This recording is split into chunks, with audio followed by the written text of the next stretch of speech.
morning, class 12 biology students.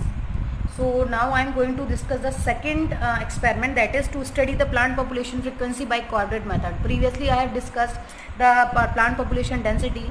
और आप सोच रहे होंगे मैम ने तो बोला था फील्ड में कराएंगे. ओके, वो कराएंगे because both experiment require the field. So I discuss with myself that we have to first complete on the notebook, then I will do both experiments on the field for your convenience. Okay, so now I am going to discuss the frequency. Firstly, the procedure is same. Procedure वही है same. We have to take the quadrates, 4 or 5 quadrates हम लेंगे. They may be of wooden, they may be of iron, किसी के हो सकते हैं, और they may be made by the nail or string. Nail और string से भी आप बना सकते हो. First you select a field. Suppose this is a field. I have selected the grassland ecosystem, and on that grassland ecosystem, on different places, I put the 5 different quadrates or different places. And in this experiment, we have to count that the number of different type of species number, not how many members of species are present, how many type of species are present. ये नहीं गिनेंगे कि हर species के कितने member है, ये गिनेंगे कि कौन सी species है यहाँ पर. ठीक है. Suppose I lay down the first quadrant here and I have to start the count how many species are there. So I determined that there is a species. I gave the name A. मैंने इसको A नाम दे दिया. Then there is another species. मैंने इसको B नाम दे दिया. There is another species. मैंने इसको C नाम दे दिया. And there is another species D. It means in first quadrant I got the 4 species. मुझे कितनी species मिली? 4 species मिली, जिनको मैंने नाम दे दिया A, B, C, D. Remember this thing. There is no need to count. हमें count करने की कोई भी ज़रूरत नहीं है यहाँ पर. बस क्या काउंट करना है कि कितनी स्पीशीज़ प्रेजेंट हैं. Okay, this is quadrat 1. Now the quadrat 2. Quadrat 2 में A है, ठीक है. उसके बाद में B भी है. उसके बाद में C प्रेजेंट नहीं है यहाँ पर. C species. D प्रेजेंट है. ओके, कौन सी प्रेजेंट नहीं है यहाँ पर? C एब्सेंट है. Now the quadrat is third. Quadrat third में A है यहाँ पर, B भी है यहाँ पर और C भी है यहाँ पर, लेकिन D स्पीशीज यहाँ पर नहीं है, एब्सेंट. D यहाँ पर इस क्वाड्रेट में मैं नहीं मिली. Now the quadrat 4. A species है, B है, D है, लेकिन C यहाँ पर एब्सेंट है. C स्पीशीज़ का कोई भी मेंबर यहाँ नहीं है. नाउ क्वाड्रेट 5 में जाते हैं. A स्पीशीज़ है, B नहीं है यहाँ पर, एब्सेंट है, C भी है और D भी है. मतलब हमें ये देखना है कि कौन से स्पीशीज़ कौन से क्वाड्रेट में प्रेजेंट है. मैं फिर से एक बात रिपीट कर रही हूँ, आपको स्पीशीज़ देखनी है, उनको काउंट नहीं करना है. ठीक.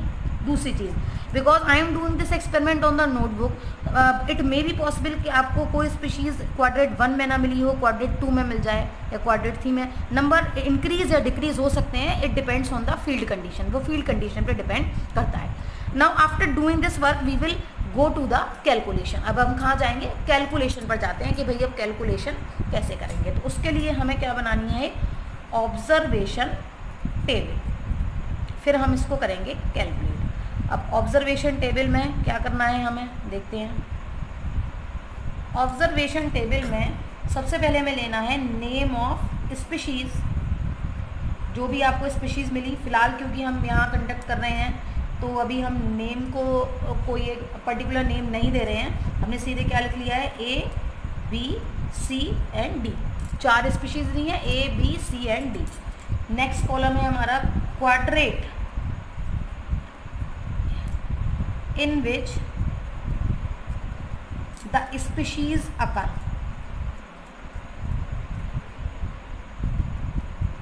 वो क्वाड्रेट जिसमें ये स्पीशीज़ है. तो हमने कितने क्वाड्रेट की स्टडी करी है बेटा? 5.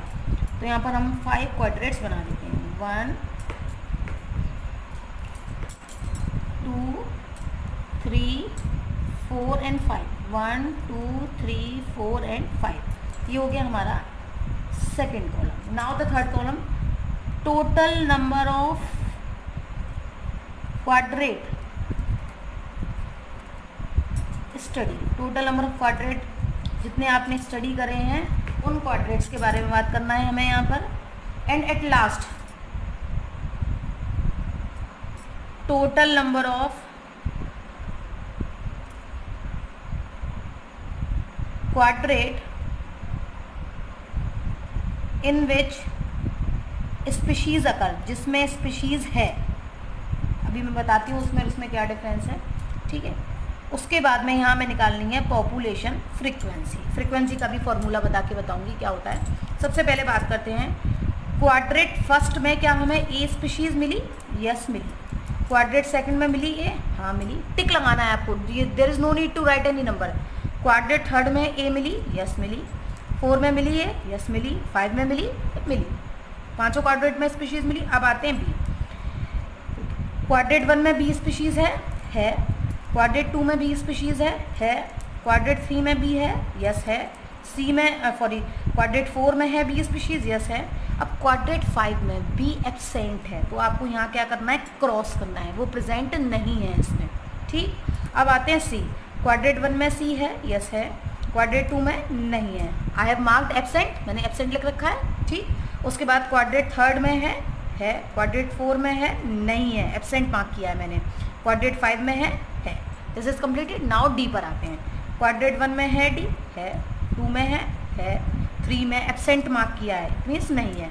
4 में है। 5 में है। अब टोटल नंबर ऑफ क्वाड्रेट जो हमने स्टडी करे हैं वो तो सबके सेम है, 5 5 5 5, क्योंकि 5 ही क्वाड्रेट हमने स्टडी करे हैं सारे।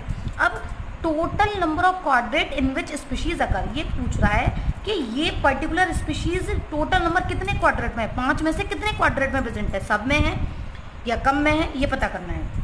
अब ए के बारे में देखते हैं। सबसे पहले ए सब में है, आप देख रहे हो, it means total number of quadrat उसके कितने हो गए, 5। बी का देखो 1 2 3 4 में है, 5th में नहीं है क्योंकि, तो एक कम हो गया, तो यहाँ पर टोटल नंबर ऑफ क्वाड्रेट जिसमें स्पीशीज है कितने हो गए, 4। अब आते हैं सी में 1 2 3, यहाँ पर 3 में है, और डी कितने में है, 4 में है। यहाँ हमने टोटल नंबर ऑफ क्वाड्रेट निकाल लिए, जिससे हमें ये पता चल गया कि पर्टिकुलर स्पीशीज 5 क्वाड्रेट में से हमें कितने क्वाड्रेट में मिली। अब आते हैं हम पॉपुलेशन फ्रिक्वेंसी पर, कि पॉपुलेशन फ्रिक्वेंसी भाई होती क्या है। तो अब हम बताते हैं पॉपुलेशन फ्रिक्वेंसी क्या होती है। Population frequency is the number of quadrats in which species occur upon total number of quadrats. ये है हमारी फ्रीक्वेंसी, जितने क्वाड्रेट में पर्टिकुलर स्पीशीज मिली और अपॉन जितने टोटल क्वाड्रेट हमने स्टडी करी, this is known as population frequency. तो अब एक एक करके सबकी फ्रीक्वेंसी निकाल लें, ठीक। अब देखिए सबसे पहले ए में आते हैं, तो ए की पॉपुलेशन फ्रीक्वेंसी निकालेंगे, 5 में मिली और 5 ही टोटल है, तो कितनी हो गई फ्रीक्वेंसी, 1, ठीक है। 4 में हमें मिली, 5 है टोटल, कितनी हो गई, लगाओ 0.8, ठीक है। उसके बाद 3 में हमें मिली, 5 टोटल है, तो कितनी हो गई इसकी frequency, 0.6।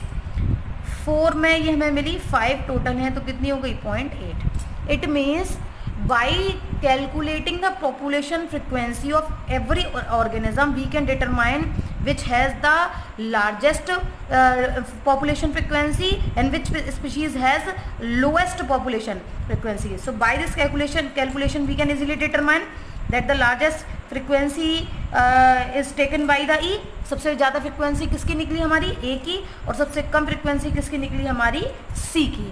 So this is the next experiment, plant population frequency, which you can done easily at your home if you have nearby any empty place, any ecosystem, any open grassland, then you can conduct this experiment very easily, conveniently. So this is, we have completed the 2 experiments of class 12th biology. Next time I am going to conduct both these experiments on field. Okay, till then goodbye, have a beautiful day.